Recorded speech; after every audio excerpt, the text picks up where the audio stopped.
Good day, podmates. My name is Mark and Yusi. Join me and let's talk about matters that affect our well being as teens. This is my podcast, Matters in Life. And today we are going to talk about teenagers and social media. How does it affect our mental health? You may type your comments or questions in the chat box and we'll try to answer them.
Who among you here does not have a social media account? I bet none. Simply because our world is increasingly becoming connected, and we rely on technology in almost all aspects of our lives. It's an undeniable truth that we spend a huge amount of our time on the internet, particularly in social media.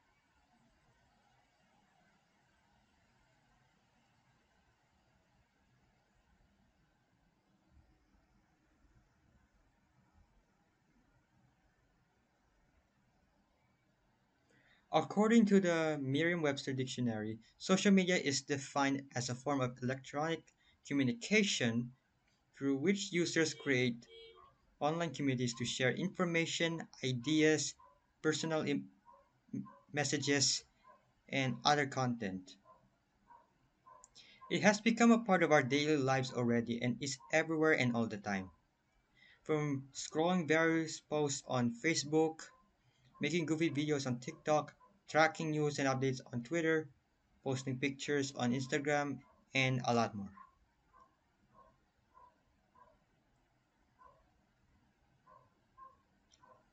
Obviously, through these social networking sites, we shortened the distance and brought the people or the world rather closer together. We can communicate with everyone anytime and anywhere. It has become an inevitable part of one's daily routine in order to function normally and be up to date with modern society. With cell phones and widespread internet access, social media is now pervasive in teenagers' lives. A clinical report by the American Academy of Pediatrics mentioned that engaging in various forms of social media benefits adolescents by enhancing communication, social connection,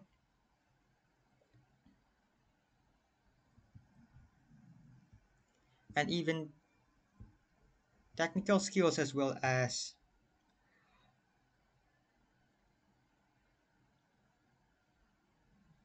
offering multiple daily opportunities for connecting with friends, classmates, and people with shared interests.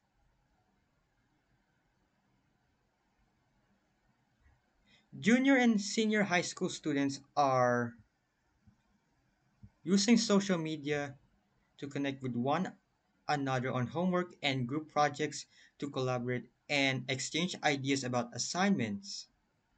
Some even use blogs as teaching tools, reinforcing skills in written expression and creativity.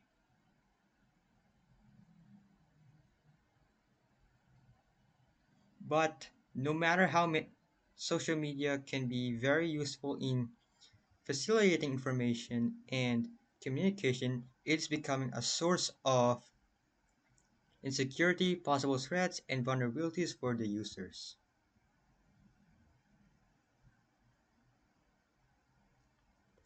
According to the recent Surgeon General's report, adolescent mental health problems are getting worse. The rate of mental health problems for US teens has gone up over the last decade. Suicide rates, threats of violence at schools, and social pressures are all increasing for our teens. Teen emergency room admissions for suicide are up. Many factors produce teen depression. One interesting correlate from a Mayo Clinic study showed that teens with greater emotional investment in social media had higher levels of anxiety and depression. Studies suggest that the amount of teen use of social media is linked with loneliness, self harm, and feelings of inadequacy.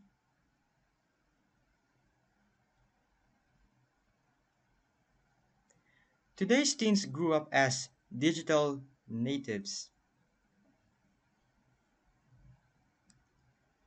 With the proliferation of social media, there are more opportunities for young people to encounter problems.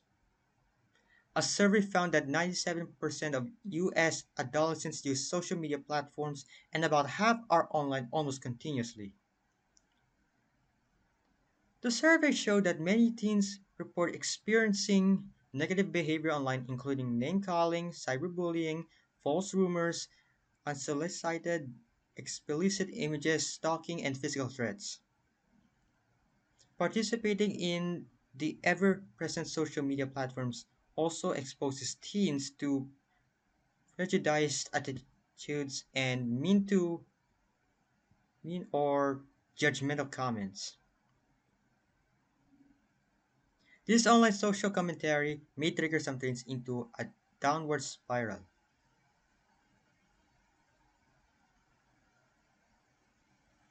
While many overall factors interact to produce mental health problems, much attention is now focused on teenage use of social media as a possible culprit. In the context of the COVID 19 pandemic, school disruptions, and other social problems, it is important not to overblame social media platforms as the primary factor undermining teen mental health.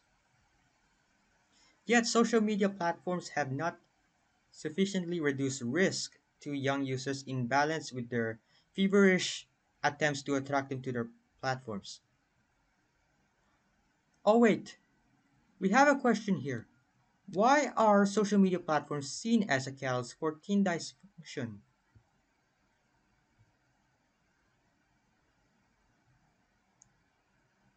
Well, in my opinion, adolescents are highly tuned into peer opinions as social media platforms enable likes and comments. Teens are also prone to developing a fear of missing out that drives compulsive checking of online accounts.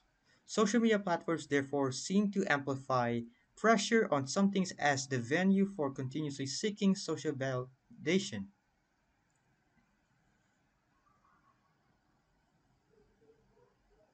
Another question from one of our podmates. Any advice on parents who have teens that are active in social media? I think it is important for parents to talk with teens about the pros and cons of online interactions, how to defend themselves from negative people and messages, and how to enjoy activities that unplug us from the online metaverse.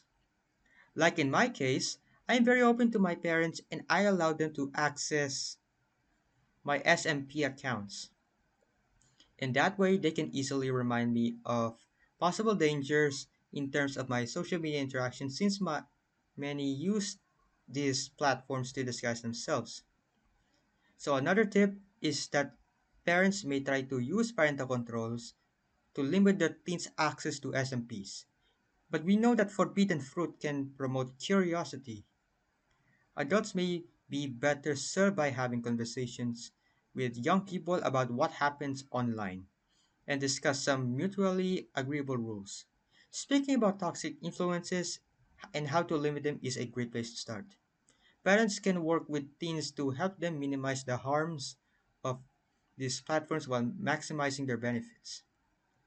For our last question, what advice would you give to young people who are new to social media? My advice would be don't let social media control your life.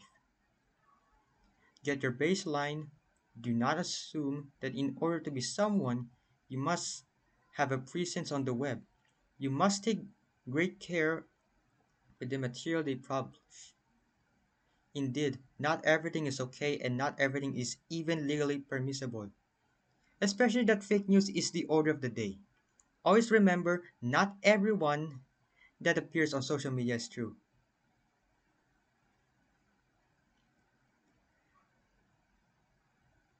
Another thing that teens should know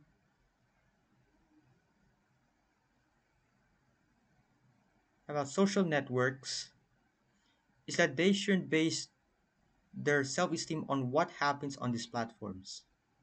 All isn't lost if you're offline for a few hours. Life happens beyond the screen. To some hobbies and passions outside of technology, this will improve your quality of life, I tell you.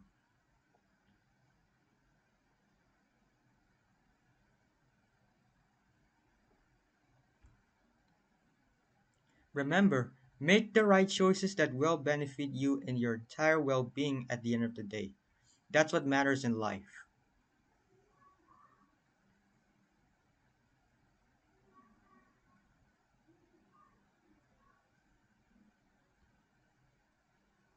Thank you for joining me in my podcast.